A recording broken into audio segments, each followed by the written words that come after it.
Welcome, Atlanta United family, to another episode of Resurge Despite ATL. Here with one of our hosts. I think Tommy should be stopping in soon. I don't know how long he's Ooh, going to be here though, but James and our guest that we have for this week, Tyler Pilgrim from other Dirty co-host. Soccer South. So glad to have you here, Tyler. And as usual, Appreciate it. you could go follow these guys at Caudo Miss 26 for James and Tyler Pilgrim at ATL Pilgrim on Twitter. And just before I brought this up a couple of weeks ago, football season's back, and what a better way, to get your betting on, to use the code FEELSP for 100% deposit match on Price Picks. So that means that if you put in $50, and you get that $50 100% deposit match as well. So go check that out, guys. For the ones that gamble, I don't personally, thankfully, because I feel like I'll lose every time. But yeah, it's been a thrilling week to say the very least, for Atlanta United, not just for the fans, but for the Eastern Conference, because that kind of tightened things up, in the standings. And Atlanta United basically are still in the playoff hunt. Whether it's been a disastrous season for some. We could say that at least they're putting up a fight until the end, so that's good to see. I think that we've kind of like seen a shift from like the game plan more recently to what we've seen, I guess, throughout the middle of the season. But obviously that comes with the guys getting more playing time together and stuff. But I think that we're in a good position, surprisingly. I mean, that's really odd to say. Like, really, I want to get your guys' opinion on that. Like, you get back-to-back wins for the first time this year. That's like literally two wins. We were not able to pull up two wins in a row. That's poor. Since this week last year. That's what's Oh crazy about my, it. It's the first time in a calendar year that they've put together back-to-back wins. yeah, it's crazy. I never thought we would be sitting here with more losses than wins, and we have a chance of making the playoffs, which is crazy. It's kind of silly. It's I gonna be mean, tough. Yeah, yeah, you're still in a position that you're playing tough teams. I mean, don't get me wrong. It's not like you have a cakewalk, to the playoffs. You have very very tough opponents coming up. But at the end, you just gotta hope that they're able to pull something out. I mean, you have three games remaining, 9 points on the line, basically. I feel like if you're able to pull off seven, I mean, you're somewhat in a good position, depending on what other results end up happening along the way, basically. I think seven will do it, but I don't know if they'll get there. That's the issue. But I mean, Yeah, you never know. It's doable. Anything can happen. I think if you look at it, common sense, which that doesn't seem to go well with Atlanta United this season, but I think if you look at it in terms of what should happen, if anything's going to happen, you end up with a draw against Philly, and you look at New England and New York, both who are having a rough time right now, and you try to take advantage of the form that they've got going on. Yeah. I mean, Philly is definitely. I mean, I can't even. I don't even know what's gonna happen in that game. It could go 300 ways. Yeah, We just have to watch. And I mean, if they win that game, I mean, you're putting yourself in a great position. Because I only think with having a game over everyone, I think the playoff line's only going to move up to 1 point above so we'll only be like three out. So if we draw or win, I mean, we're in great position. And we get the international break, which is nice because if we didn't, we wouldn't have Almada for a game. But yep. yeah, it's definitely going to be a nice break, and especially after playing a lot of games this past month. The only, I think maybe the only concern is some of the teams above you have a game in hand. Yeah, I So and Yeah, I my think Inter the line's Miami only also has a game in hand. I think Charlotte's another one that has a game in yeah, hand as well. So that's I think the line will only move up like 1 point. That's just my opinion because there's two teams at 42 and then there's Columbus at 41. yeah. I don't think it's going anywhere with their form. But I mean, they could all win. It's crazy. Oh, cool. But that's the thing. Atlanta just has to take care of their business. We've been saying that for like a month and a half Yeah, now. it's in our control. Yeah. It's definitely doable now. I mean, you finally have the momentum, so take advantage of it. Yeah, I mean, but if we talk about, now we're going to, kind of get into like the individuals. I mean, it's obvious to point out, who the two main guys have been that have, kind of like brought out, a different light to the team. Obviously, Parada, he's been here since June or whatever, like mid-season, basically like July or so. Like July 8th or something. Armada, I mean, he's been spectacular, honestly. That's what we were waiting for, honestly. Like what he's brought out, the last couple of games, that's what everybody was waiting to see, honestly. And he got that Argentina call up and he made it to the final list, which that's huge. I mean, just the fact that he's able to play with like literally like the best players in the world. I mean, it's huge for him. I don't know if that's gonna change whether something changes after the World Cup, during the winter transfer, or somebody comes and, puts out an offer for him or something, or there's that supposed buyout clause for 25 million. So I mean, there's a lot of things that can happen with him, but while he's here, I mean, the guy is just poetic, what he does on the ball, basically. Yeah, but that could raise a whole different situation where you might replace two DPs in one winter offseason while getting a new president in the club. Who's the other one? Definitely. I don't know. I mean, maybe even three, but ours just not going anywhere. But I mean, who knows? So we got Tommy that has finally. Baby! Are you just getting off the airplane or something? I'm at Cedar Point doing haunted houses. And haunted houses already? September. It's like their Halloween weekends. There's rides and haunted houses. Wow. Celebrating a win. Yeah. I got two takes in October in the future. I got two takes for you guys to talk about, and then I'm leaving. Okay. One, Aruju sucks. And two, if Rossetto touches the field one more damn time this season, I'm gonna scream. Discuss. Bye, guys. Tommy coming in hot. Yeah. I mean, he did brought out like what you were just talking about, James. Without Araujo, being another DP that could be leaving. Honestly, he did look, pretty shaky. I mean, honestly, the whole season he's looked pretty shaky. There's been times where he's had goals that you for his quality, that those goals are in basically. And Joseph, I mean, he came in the second half. I mean, he did play a role in that goal, where he basically he draw those two defenders in and left all that open space for Almada to make that run into.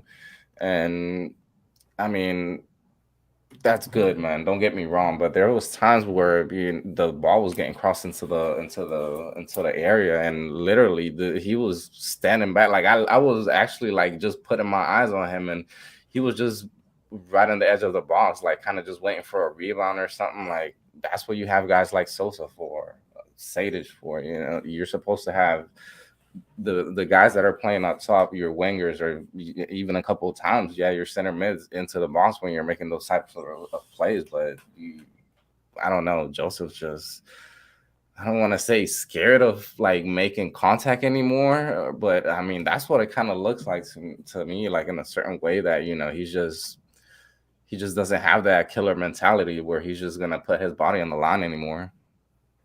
Yeah, I don't know what you guys thought about Dom. I don't even know because I didn't watch, but yeah, I feel like Joseph will probably get it the rest of the way, and it looks like Rossetto played like 30 minutes. Was he just bad again? Was that the concern, or? Yeah, fair enough. It was I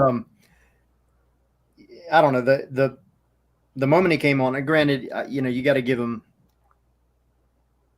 a little bit of leeway considering he hasn't played in so long and he's coming off the injury and he's going to be rusty. I get that. Like I put out a tweet. His first touch last night was like a direct, like outside footed pass right to an Orlando player. And it was just like, okay, shake the rust off and we'll go from there. But he just kind of went invisible for moments. I'll give him credit. There was a couple of sequences where he was able to kind of hold possession, let some people get forward, but he just doesn't work well with Sosa. I think is a lot of it. Like he just doesn't have that pairing. But yeah, I kind of get the vibe that maybe that sub was made because Pineda's going to try to start Sadic again on Saturday, and give him a little bit of time and not play a full 90. So I don't know. You won't go back to the Ibarra against Philadelphia. That happened a couple weeks ago. I don't think that's going to happen. I think we're probably going to come out with the same 11 again, including Dwyer too. I don't know. I think Pineda likes doing that, but yeah, looking at the sheet here with the ratings, it said Parada didn't play that well either, and Dom Dwyer and Amar Sadic from the starting 11. But I mean, looks like Alan Franco put in a heck of a game. I mean, Tyler, your tweet freaked me out last night. I was looking at my phone for a minute and I saw that Franco like destroyed his wrist or whatever. But it turns out he played 90 minutes. So and I'm not convinced still that it isn't broken. I mean, ask Alex. They look pretty bad. Like, I mean, to the amount of pain that he was in, like, when he was in crying. The ground.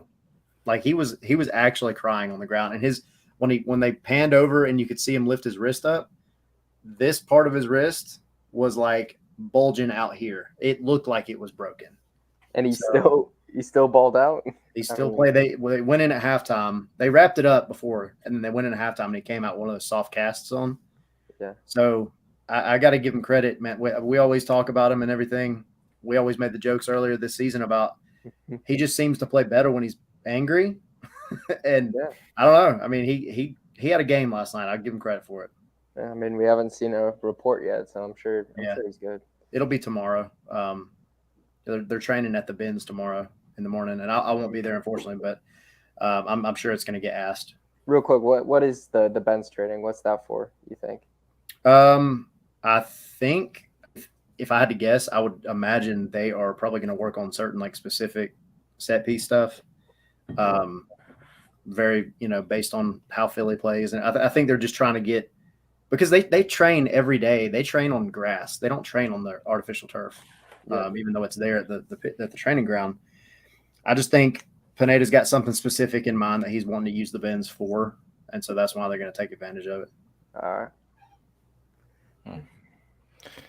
Now we have 3 games remaining with, I mean, we were just talking about it a little moment ago. 2 points from the playoff line with 3 games remaining, which it's doable for Atlanta United. It's just a matter of them, getting into the right mindset. Something that I personally have, I don't remember if it was Sam Jones that brought out a stat, about yesterday. I think it was the match where Atlanta United were actually not on top, in possession-wise percentage, and we were leading the league. I think, James, you have the numbers to that. You brought them out earlier, so I know you got them for a fact. But I mean, it was what we're like in between second or third now, or something like that. We're tied second, and we're like 0.3% off of San Jose in first. Yeah, and I mean, honestly, man, that's something that I criticize so many times, on here and on Twitter Spaces, that we have never been able to put up a good performance offensively or defensively throughout the 90 minutes. We didn't have that really many opportunities, like clear, other than the one that Araujo, like, hit it with his right foot in the first half and, got clear like right off the line. But that one and the one that obviously the goal were technically the only 2 clear chances that were, through that Atlanta United had throughout the game. And that's what being clinical on front of goal is, technically, right? And defensively, we put up a good game. I mean, we had a clean sheet. There weren't any defensive errors that led to Godinho being one-on-one, with the Orlando striker. But I mean, hey man, you got to start somewhere. And whether that identity, you know, from Pineda starts shifting, you know, more towards a different, you know, style or whatever the case may be, man. I mean, as long as we're getting wins, the 3 points is what really matters at the end, man. I'm really not the type that, you know, there's a lot of people that criticize, like, for, you know, putting out an example, Diego Simeone, you know, from Atletico Madrid. The guy plays like terrace ball, you know, for a lot of people. Literally, he just sits back and counters attack. Hey, man, but he gets wins. The guy wins titles. The guy, you know, they have a hell of a team. So that's something that eventually I think that Pineda is just going to end up picking up with time, you know. So yeah, I mean, Orlando put up like 57% possession, and that's what we average, which is kind of interesting. Also, I want to hear you guys take, because I mean, like the last 5 games, we've had like 20 shots, 10 on target type, and this game we only had like 10 total shots. That just your thoughts on how that like kind of affected the game, but that's about it, because that was the number I was surprised at, was the amount of shots we had, and it looked like a lot of them were in the box too, which is good. Yeah, like the stats for both the Toronto match and the Orlando match was definitely like the most opposite of everything I think that we've seen from Atlanta this season. Because, yeah, you're looking at Atlanta had 44.4% possession. Orlando took 20 shots to Atlanta's 10. But then Atlanta had more on goal, which is funny. But it just, like, everything about it was just so different than what I think you're used to. And it's not that possession-based football is a bad idea. It's just the team is not capable right now of executing it the way that they need to. And you've got speed. You've got Luis. I mean, I'm sure he's having nightmares about the one he missed last night. Like, that's rough. But you've got Mosquera when he comes on. Dom's no slouch when it comes. I mean, he's not slow. Obviously, Cisneros is there whenever he gets the time. So, and you've got some of the keys to be able to play, not solely counterattacking football, but like take advantage of what you've got, take advantage of your strengths, and take advantage of the long ball occasionally. Parada put in a long ball last night that was like chef's kiss. It was amazing, and if the pitch hadn't been as wet as it was, it would have landed right at the feet of I think it was Almada. It was just a hair skipped past his foot, and he was dead on goal. I agree, Zilf, at this point.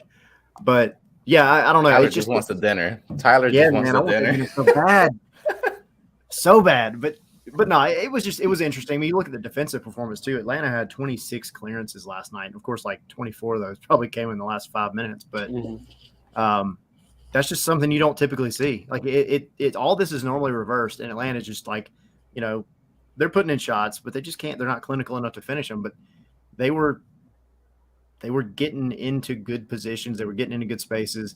They were breaking away from defenders very well. It just looked like a different team. And then in Toronto, of course, you give away the silly, stupid mistakes, but they were able to come back and make something of it. And the team just looks different at this point, and I hope it stays. I hope they continue on it and take advantage of the strengths. Pineda mentioned last night too, one thing that was kind of iffy to me. I think it was when he was doing his directly like post-match interview. He said we didn't have as much possession as we would have liked, and I'm like, okay, you won the game. Yeah. Who cares? Like, I don't care if you have 30% possession. If you win the game, it doesn't matter. Yeah. So. What about Ronald Hernandez playing right back and Brooks Lennon playing right wing? How did that work last night? That's something I'm interested in. So I've been pretty critical of Ronnie, admittedly. I just think he's been kind of quiet this year. And I haven't looked at his stats in the game, but like the eye test, this was the best game he's had all season. I mean, of course, he hasn't played a ton, but he was defensively pretty sound. He still got forward, got into spaces. Brooks Lennon, I think if he continues, if they continue to have that pairing, they're gonna have to they're just gonna have to develop some chemistry. I mean, and Hernandez even said that last night. He was like, this is something new that we've just got to get used to. So Appreciate it. Hey, I am no, like right-footed. literally, there was like a play in the second half, I believe, where Ronald got cooked. Man, I mean, Yeah. I don't remember exactly, but I know it was early in the second half, and Orlando were just going at it, in attack, and multiple times he got literally cooked in that right wing. I mean, Brooks Lennon has actually been surprisingly good, better as a winger, playing further up top. Um, there's the delivery, is probably not there yet, but it's also because you don't have many guys in the box, making those runs that you would think that they would be making, knowing that Lennon would. That's what he does. He's going to cross the ball into the area. So I would rather see, because again, like, I would give credit to him. He had a much better game, but he still has some mistakes. But I would much rather see Lennon back in that right back position and have Mosquera in front of him, and just leave Ronnie out, and then if you're going to figure out a way to fit it in, but then have Arujo on the left. I know Mosquera that's where he's kind of been coming in at, but Arujo over there with Gutman, and I don't know. To me, that just feels like the better pairing for both sides. you just mentioned Gutman. I mean, and we literally haven't mentioned him at all. But I mean, the guy is a monster. The guy is a freak of nature. He's literally all over the field.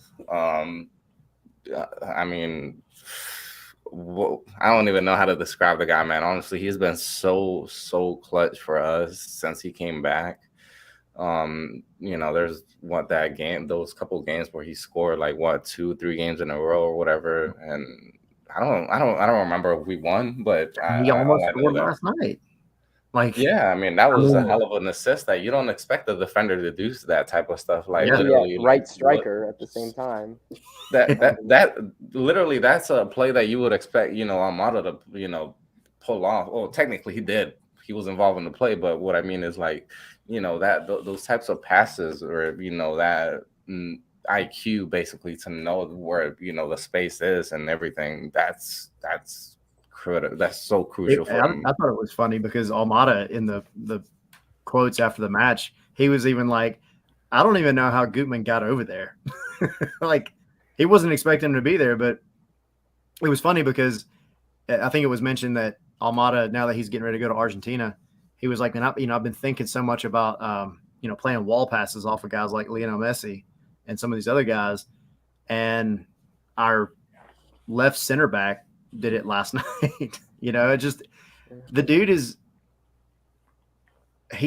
I think somebody said it, he's like almost invented a new position. Like, he just goes wherever he freaking wants to, and it works. Like, people have not picked up on it yet. When earlier in the match, when he had that shot on goal, like, he just ran straight through 3 guys, 3 defenders, and nobody picked him up. He just wandered right into the 6-yard box. And it seems like kind of he always picks up like that same area, right? Like that, like middle, like of the left, like it's kind of hard to describe, like the like the left center of the box. Right.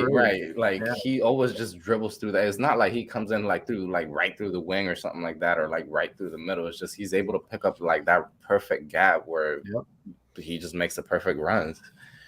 And but why can't your Amar Sadic or Emerson Hyman Rossetto do that same thing? That's the real question. You would think that they would be able to with the quality that they have, but hey, man, I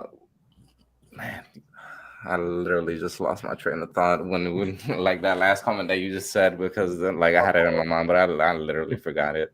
But with Mosquera, I mean, that a good that Silk was bringing that up, that he should be the one starting. I mean, Mosquera, he's good. Like, he's good. Don't get me wrong. He just needs the time. Like, he needs to the time to be able to basically get in the same page with the other guys, and eventually he's gonna get the starting spot. I definitely feel like Mosquera probably late next. I don't know. I'm just being throwing that out, but I feel like by next year he's one of those guys that will definitely be a starter. Yeah. Go ahead, James. I have nothing on that, but I mean, it's crazy that we could have Arujo and Moreno on the same bench. in our strong team. It's just pretty silly. Yeah, I mean, but you look at somebody that's come in and he's hungry. I mean, same thing with Gutman. Like, you can have all the talent in the world, but if your mind's not there, it doesn't freaking matter. And I get the feeling like that's what's going on with Joseph. But like, you got a kid that just came up here from Colombia, well, technically Argentina by way of Colombia, and I mean, you can look at his stats and be like, oh, well, he hasn't done that much, but what you see on the field, he's out there. He made a run last night. Of course, the first touches in the past like 2 matches when he's come on, he's taken a really crappy first touch and sent it over the touchline for a throw in. But then he gets himself together. He comes back in. He made a run last night to help break the pressure playing out of the back. Started at basically a left back position and ended up in a right winger position all the way on the other side of the pitch and was playing his way. I mean, he didn't keep the ball, but he made a run to continue to play. And I'm like, that's like a 95-yard run you just made at a full sprint. And you just don't have guys making off the ball runs like that. And it's unfortunate because, I mean, you look at a guy like Almada who should be able to feast on being able to play with guys that are moving around, and nobody wants to make those runs. But it was good to see him do that. He's not the cleanest on the ball, but he's hungry. Mm-hmm. Sorry, y'all. My damn cat just went through the computer. No, but I just came back with like what I was gonna say. You know, we were talking in the like Gutman, and that's what I was gonna come into like talking about like in the Twitter Spaces. But dude, I fell asleep honestly. But it was the fact that, you know, the guy just has the spirit of like, you know, a forward basically. I mean, you look back at his college stats, and the guy had 11 goals in his senior year playing as a defender. It's not like he was playing up top either, and he had 9 assists as well. So I personally think that he's just a overall like well-rounded player. I mean, like he just understands the game well, you know. He's got the right mindset too. Because I think we talked about it a little bit last night on the Spaces, but during that whole thing with Joseph, the whole drama and all, he made a comment, well, a couple of times actually, but of course they were asking about Joseph, and he kept saying like, I'm just trying to, dude, your cat's dry. It's freaking cracking me up in the background. I'm dying. But no, he made this comment that, you know, I just need everybody to focus on playing soccer. He's like, I just need everybody to focus on the game. Don't worry about all the outside drama. And I'm like, truer words have never been said this season. Like, if y'all just focus on what you're doing for the 90 minutes on the pitch and stay alive and stay focused for 90 minutes, y'all would be sitting in like 4th place right now. Yeah, I mean, it's that thing, you know, I doubted it earlier, but I've really seen it. It's like, who wants to play here? And, you know, the guys are working hard, or the guys playing right now. So, yeah. And also, let's chat about Moreno just for a minute here. And it's obviously looking like he's not going to be here next year just based on what he's playing. But I feel like he should still be valuable the rest of the way out. And he didn't play last night, didn't he? No. Is that like the second, third match in a row or something like that? I think it's the 3rd. No, I think he got like 3 minutes at the end of the whatever match we played 3 games ago. I can't remember who it was. I think it was like 3 minutes that he got. I think it was Philly that we played. But yeah, he hasn't I think 3 games that he hasn't really gotten anything. And then just before that, he only had like maybe 20 or 30 minutes. Yeah, I mean, I just feel like it's going more towards it's not what we need. I'm trying to look up the subs that we've been putting in, but it's just, you know, it's something that you know, like last night kind of like, I don't want to say like worried me, but like at that point, I mean, it was 0-0. You're, you know, away from home, something that we have not been able to pick up like 3 points. And you bring in, you know, Rossetto before guys like Cisneros, guys like Moreno. guys that could be a difference maker, like literally going up top. And I mean, Rossetto is just not the guy. He literally only provides you a pass going backward and sideways. That's all he provides you with. And I mean, you just gotta like kind of gamble with things, and that's something that I was, like I said, kind of like iffy about, at the beginning of the second half, and then eventually we got that goal, and it was like, all right, now it's just kind of maintaining the game and like defensively being solid. But with the subs, I mean, the lineup, I mean, I don't really have any complaints about it. I mean, you were getting somewhat consistency, at least the last 2 games, or even in the couple of games before. You had starting lineup, like the same starting lineup 2-3 games in a row. But eventually, I feel like the guys just gotta, you see the possession game just doesn't work. I feel like at this point everybody gets it, and I don't know if it took that rice and chicken to be thrown out, like thrown off the table, flipped off the table. But I mean, you got to give credit to what they've been able to do. I mean, I don't know if Pineda has something to do with it eventually, but I mean, it's good to see. I feel like the subs, I mean, technically, who came in? Rossetto, Mosquera, Cisneros, Joseph, and Caleb. Wiley. Yeah. Because those last 2 subs, I was like, we got 5 minutes of regulation left, and we're winning away, and you brought in Cisneros and Wiley. Like, exactly. I was like, what? Yeah, like it's something that you would have probably seen like earlier in the half. Like you would want to bring in guys that are gonna help you out, offensively. But he did the complete opposite, literally. Yeah. It's like, we're not taking our foot off the gas, I guess. I've been saying it for a while. It's like, maybe subbing George Campbell for a little bit in a couple of games. And, no matter what the score is, it's nice to have a fresh center back in there. And I mean, I think like Moreno could be, he's definitely a difference maker off the bench. And, we had 4 attacking subs last night, and he wasn't one of them, which is just, it's lingering more towards, Pineda doesn't like him. I expected it to be, I expected Sadic to come off and Moreno to come in. And then it ended up being Rossetto, and I was like, okay, but now we're going 5 games really in a row with, either none or minimal playtime. Yeah.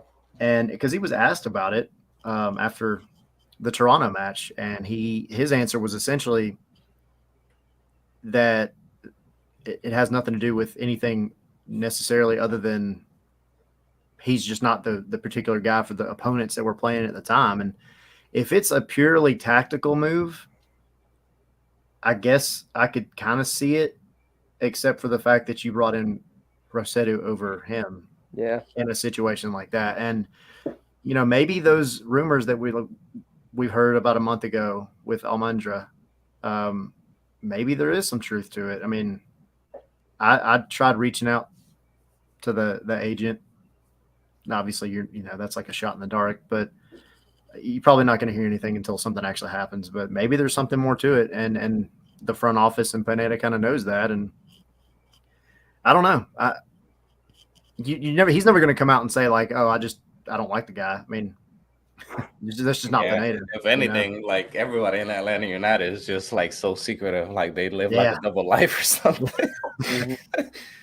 But it wouldn't surprise me if after the season that he's had, and like somebody, because you remember back a few months ago, his wife got on social media because of all the stuff that he was, I don't know, I don't want to say being trashed, but just like everything that people were saying about him.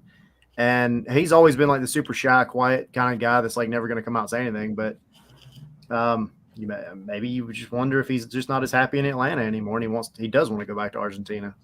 Yeah. And I mean, I will probably see him because we'll be down like 3-0 or something, and then you got to put him in because he can attack and stuff. But eventually, you're gonna get some minutes out of him. Like they should from the 3. Yeah. Technically, you should, but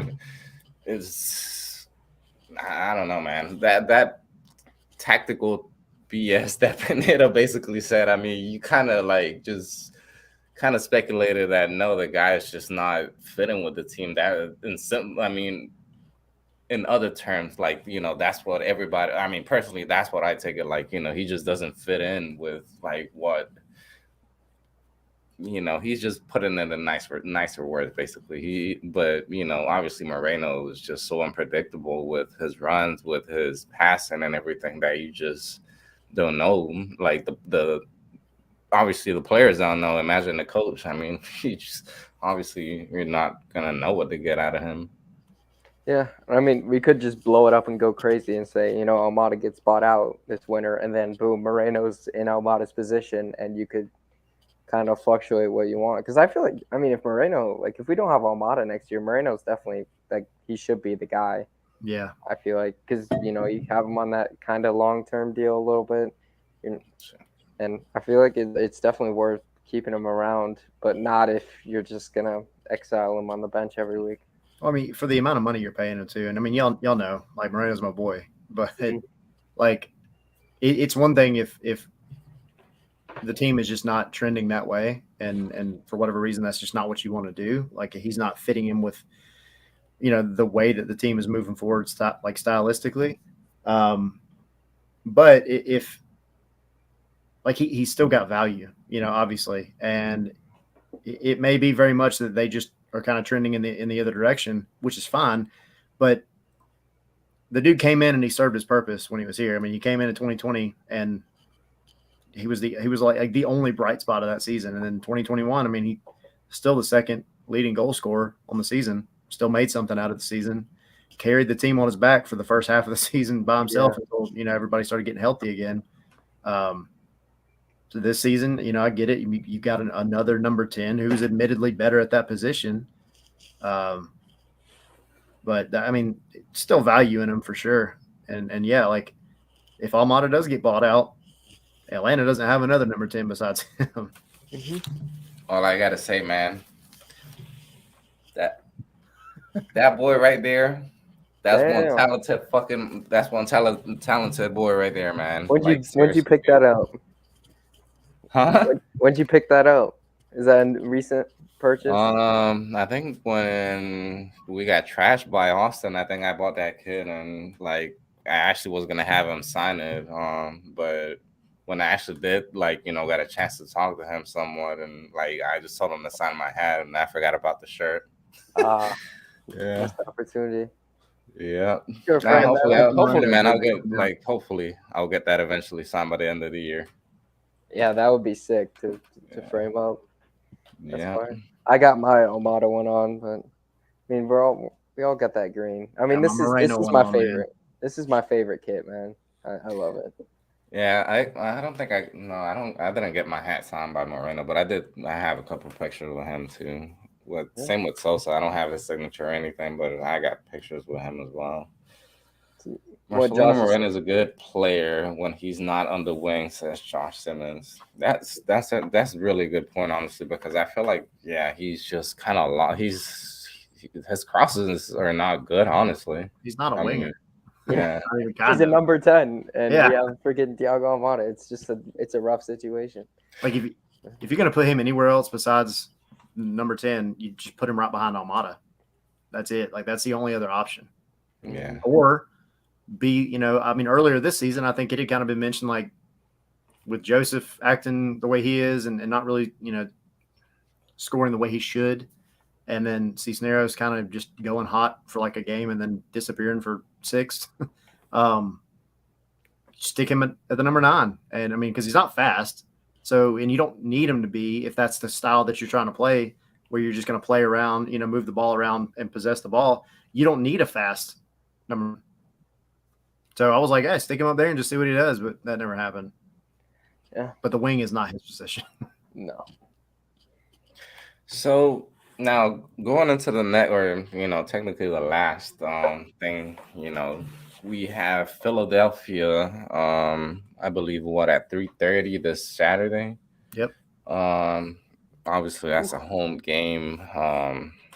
It's a huge game, obviously. You know, literally, I don't remember who it was that said it in post post-match interview that every game is the final from here on out. I think it was Gutman, if I'm not mistaken. Yeah.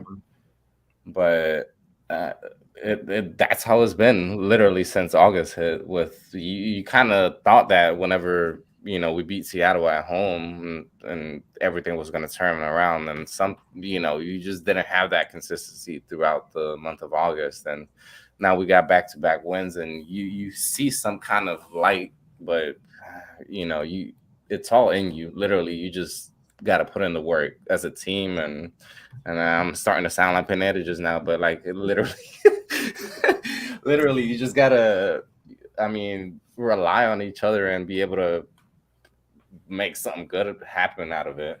Literally. If you get a result Saturday, you're okay, I think. Like we were talking about that earlier with what Josh said, but like the past two games, they've played with a sense of urgency. They don't necessarily try to. They're not. It doesn't. It just seems like they're not as concerned about the amount of possession. Like if the opportunity comes, they're playing the ball forward, and you could see Parada and Franco both, and Sadic even last night were very much urging people forward, urging people to make runs. And like I said earlier, that one ball from Parada was like we haven't seen much of that this season for some reason. And you've got Miles been gone, and he was the one that kind of like literally was the one that was feeding those long balls. Yeah, but I guess it drives me crazy because Alan Franco's got actually a really, really good long ball, and then Parada put one on a dime last night, and it's like, I don't know, I understand some people are like, oh, playing the long ball, that's ugly football. I don't freaking care. Like, I don't care how you win. It's just another tool to use. If everybody knows you're going to try to possess the ball, and all of a sudden the ball is in the air, breaking three lines of players, like, okay, well, you've done something special, and you've got the guys up front that can make something happen with it. Mostly. I mean, Philadelphia too. I mean, they still got plenty to play for, even which they shouldn't want in the cursed supporter shield anyway. But I mean, you just can't fall behind. That's just been the key basically the entire year, except for like Toronto. They responded well, but yeah, I don't know. I can't really read this game. I have no clue. I think it's going to be a shootout, personally. I mean, it could be 5-0 Philly, or we could win like 4-3. Like it could do anything. But I mean, if you get a point, I honestly expect. I really expect red cards to be shown, if anything, because like you said, Philly's still playing for that supporter shield, which I don't know how big of a title that is for them. Obviously, they had never won it before. What I think it was last year or the year before that they won it. But if you look at it, Atlanta United is playing their season next game, and obviously if they win, next game will be the same thing as well. But for I just would think that Atlanta would try to be on the front foot, or somewhat try to be, have the same game plan that they always had throughout the entire season. And I don't know if they'll eventually just sit back at home and try to counter. I don't think that that's the way that it will go. If anything, I feel like Pineda will try to kind of encourage the guys to get an early lead, basically, and then, somewhat try to manage the game from there and just see what happens. I mean, defensively, you just got to be solid, and I mean, if anything, you just got to rely on the guys that are up top to be clinical, whether it's Dwyer or Cisneros or Joseph, starting. You just got to basically be confident that they're going to put the ball in the back of the net.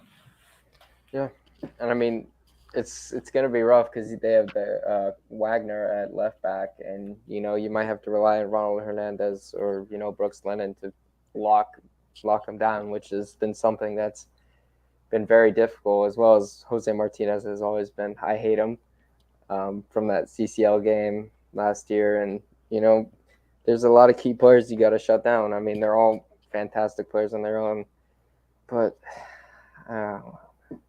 you gotta come out strong, and you gotta score first, and then you gotta just don't change up how you play the whole game, no matter what. Just keep playing to what you have the last few weeks, and it could go well.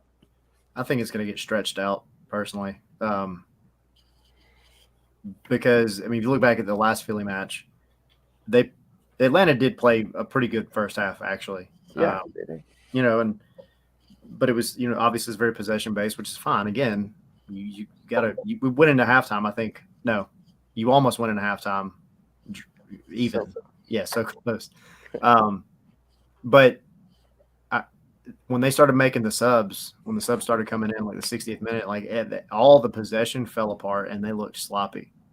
Mm-hmm. And it just kind of makes you wonder if Pineda's going to kind of maybe not tell them to go out and just like completely switch their style up, obviously, but go out and encourage some more of the very vertical stuff that they did the past two matches, because Philly's good enough to be able to read it and adjust to it. That's why they're, in first right now. But I do think as far as the quality of players overall that you've got on the pitch and the cohesiveness of both teams, Philly's going to outplay you unless you try something different.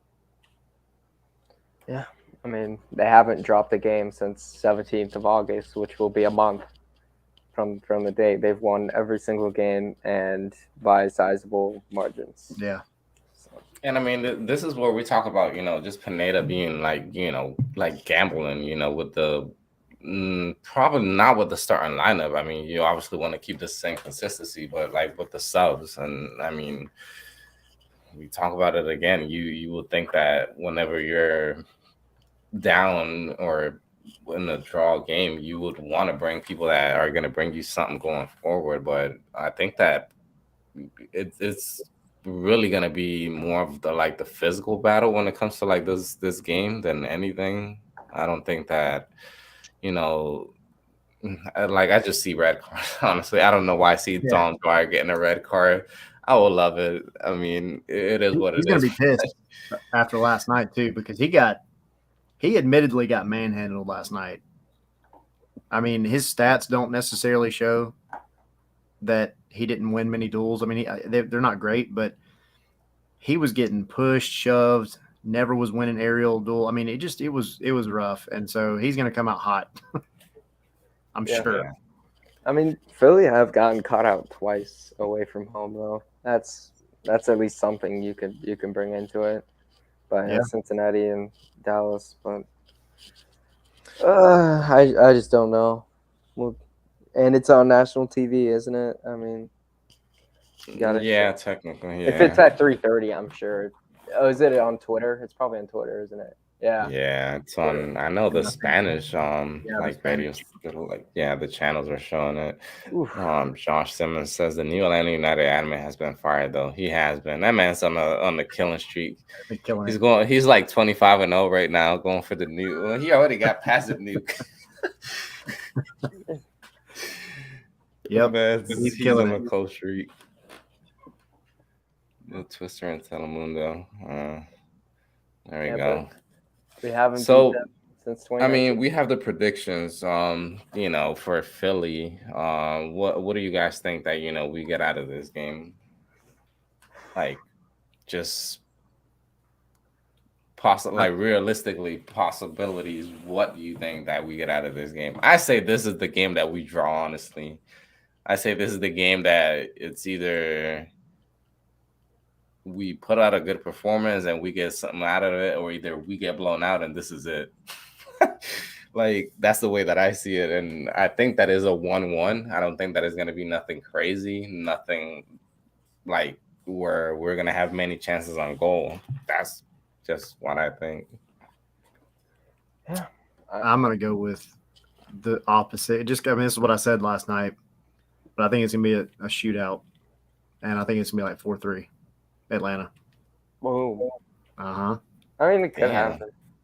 I was looking at the playoff game. Statistically, nothing to back that up, but it's just how I feel. I was looking at the playoff game from 2019 where we shut down Kai Wagner and some random Aronson guy. So I'll go 2-0. I was there, man, dude. That was like the last, honestly. somewhat complete team you could say that Atlanta United had. With Mikey Ambrose starting at left back.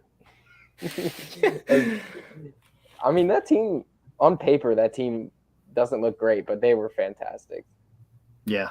But so what we had recently, yeah, it's I remember nostalgia to the heart. I remember this game with the Gressel goal. Yeah. Yep. Yeah, and Joseph would like that blast, like with his left foot. It's a beauty, man. That was a beauty. We got a lot to be optimistic about still, though. I mean, it's been a rough season, but no matter what happens Saturday, at least you've got something to build on.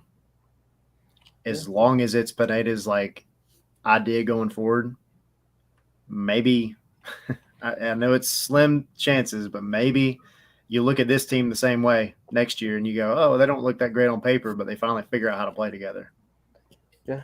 I mean, even if you lose this game, I mean, 6 points probably won't get you in, but you never know. Yeah.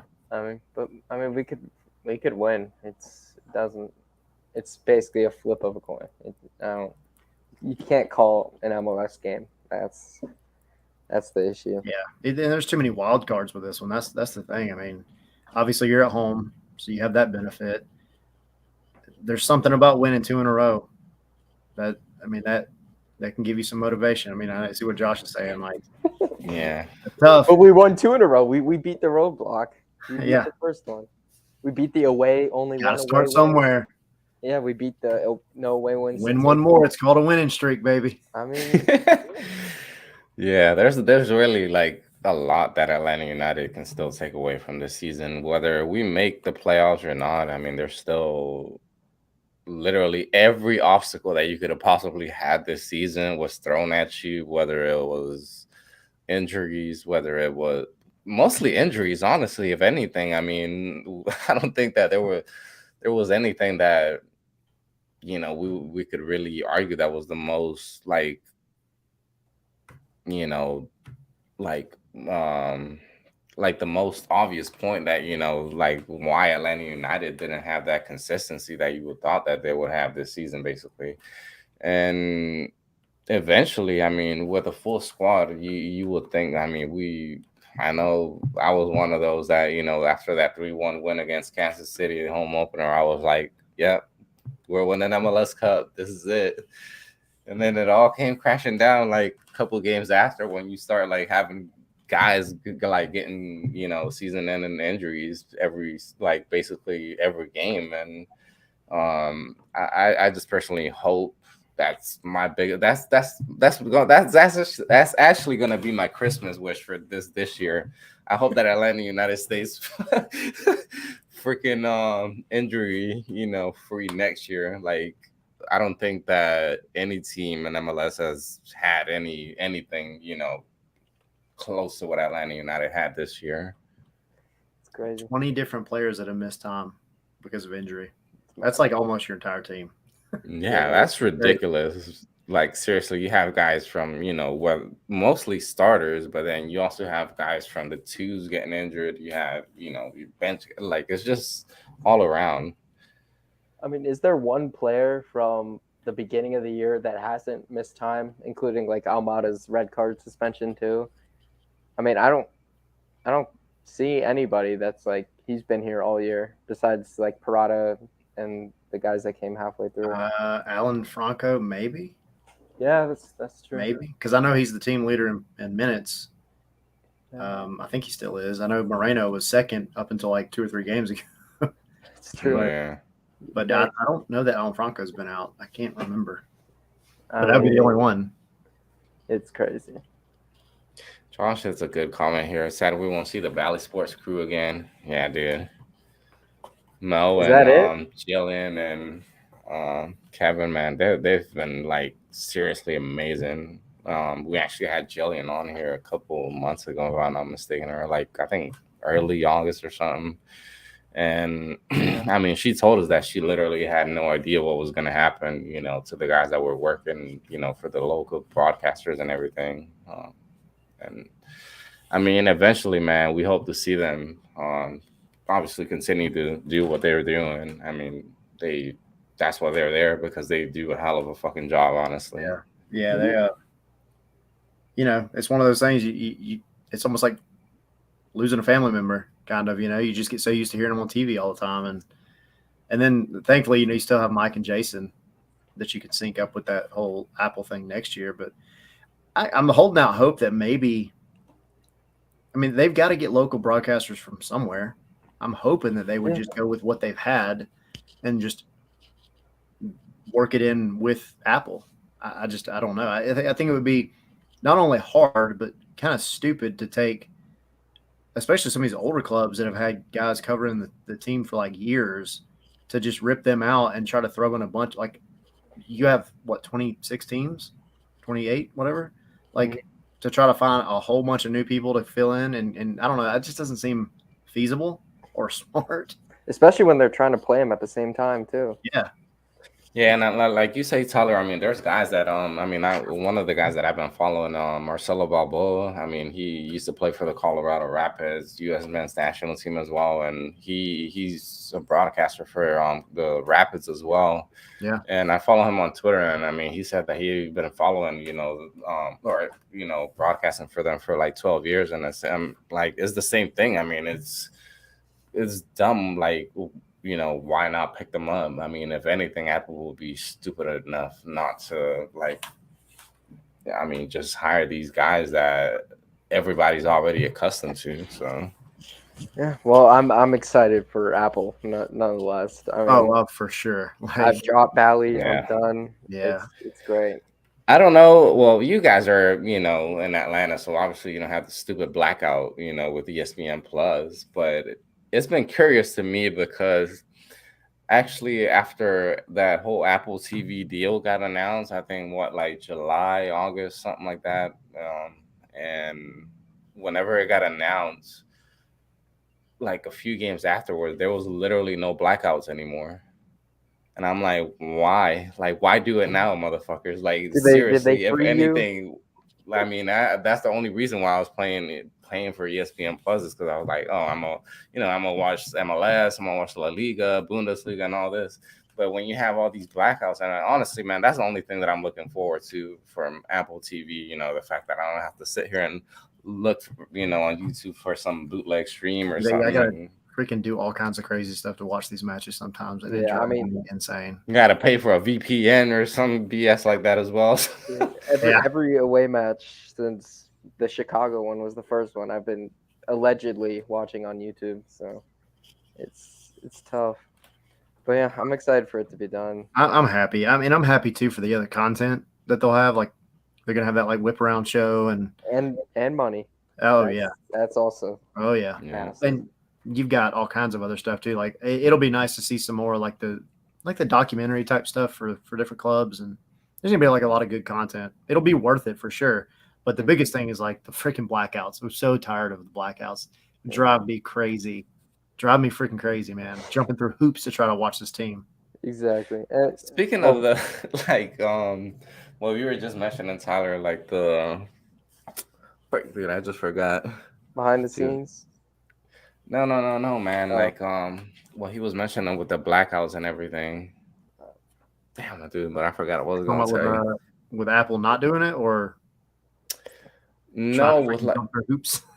Yeah, basically, like, the fact that with like Apple, you just with with like the documentaries that you said, basically, and what happened with that documentary that with Brad Guzan? Like, literally, was it just a one episode thing like that? That's what just came up to my mind. I'm like, what the hell happened with that? I actually asked Atlanta. Like, I sent one of the guys a message the other day, and he couldn't give me a date. He was just like, stay tuned. So I don't know, man. Like, I was expecting it to be like, one episode every, I don't know, Weekly. 2 or 3 weeks or a week, like something. It's good off-season content, though. Yeah, it is. I was kind of hoping they wouldn't do that, but it's only supposed to be 3 episodes. So I'm like, we're gonna need more stuff. Yeah, we need some Ben Foster.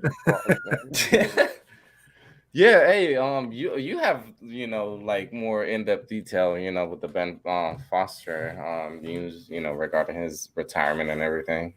Yeah, I thought it was cool because he kind of knew of Bocanegra, and Bocanegra hit him up, and they basically talked, and he just didn't. He wanted to spend his summer with his family, which was that would have been awesome. I mean, the amount of like behind the scenes and all that cool stuff. I mean, because Bocanegra was like, yeah, I would love you to like film and do all that stuff because to grow the team.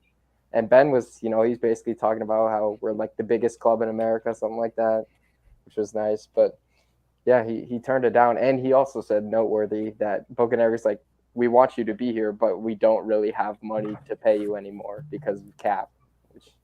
And Ben was like, yeah, no, that would have been awesome though. Ben Foster. I mean, I've watched his videos for a while, and that was a pretty good podcast. And yeah, I mean, I think Brad Guzan. We talk about how his knee's gonna be trash or whatever, but I would like to see him back. That would be great. He's coming back. I would love him. I would love him to. I mean, 100% coming back. His leadership, keeping the back line together, and he wasn't even that bad, to be honest. From what we've seen this year, you want him back in a heartbeat. He's a great player. I mean, he's been out there training like well. Like obviously he's doing lighter stuff, but he's out there training. And how many months? Like 5 months later, 4 months later? It was the Cincinnati match, which was I think in May. So, I mean, that's good progress. Yeah. For however old. I would love to see him back out there, and just him and Miles. Yeah, I'm just glad. Who was the? I know I don't remember if it was you or Sam Jones that mentioned that Brad and I think it was Ozzy that were back in training. Just doing like light work or something like that. Yeah, Brad. I mean, I saw him out there training the other day, and like he's like I said, he's doing lighter stuff, but he's actually, I mean, he's making movements, he's diving, he's going through actual goalkeeper drills. He's not just like walking around, like jogging around. He's in like he fully kitted out and everything. And then Ozzy, I personally haven't seen Ozzy. I also haven't seen Emerson Hyndman for that matter. Yeah, I was about to ask that. I don't know what happened to him, and I'm going to try to get Joe to ask tomorrow if he's going to be there. I don't know, but yeah, Ozzy. He was in the locker room the other day, and he was yelling at somebody because the Bluetooth speaker kept cutting out when they were playing music after the win against Toronto. Yeah, and he just kind of dipped out. Like he very much seems like he's taking a kind of a locker room like coach kind of role, very much like a leadership thing. But I haven't seen him training, so I don't know. Yeah. So Josh brings out, just his personal opinion, like, I don't want Brad back, but it's inevitable. Goalkeepers use their heels to push off their line to make saves. Now he has an Achilles injury, and I have a bad feeling about this. Now, let's just say that, for whatever reason in the, or just preseason, you obviously would think that something like this could happen, if you're Atlanta United's front office, that, Brad is just not out for the task, whether it's 4 games into the season or mid-season, whatever the case may be. Out of the goalkeepers that you have or that you're able to maintain, whether it's Godinho, Rocco, or Castahera, which, he's also had a season and the season-ending injury. Which guy do you think that is the one that Atlanta United would rather keep out of the 3 that I just mentioned? Godinho, I think. I mean, Castanera, you're taking a big risk with him. Like, it's one thing to bring back your, men's national team goalkeeper, veteran guy that had an injury, but Castanera is just not. He hasn't proven anything. So I just think I don't know. I just don't know that you bring him back. I'm not saying he's bad, but I just don't think that he's going to be the guy that you would go to as a backup. I like Rocco, but I mean, not for the amount of money they're paying him. And Godinho, essentially, like at the end of the season, you could basically get on a free almost. So like they have the option. And he did say the other day in the locker room that it was a club option, not his option.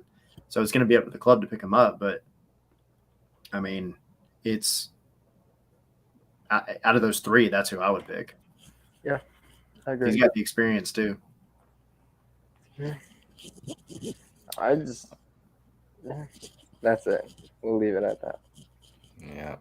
Well, guys, we've actually gone over the hour mark, and I don't want to take up more of you guys' time. For the ones that have been on here, giving your thoughts or questions or concerns or whatever. Thank you as usual. Don't forget to follow Fila Sports Podcast, myself, Resurge Sprite ATL, James at Kyle Don't Miss 26. Tyler, you can follow him at ATL Pilgrim on Twitter. He's always putting out content for Dirty Soccer South, or he's always on Twitter Spaces as well. If anything, any Atlanta United content, Tyler's the guy that to go to basically. That's right. So yeah, man. Let me go ahead and end this real quick, guys.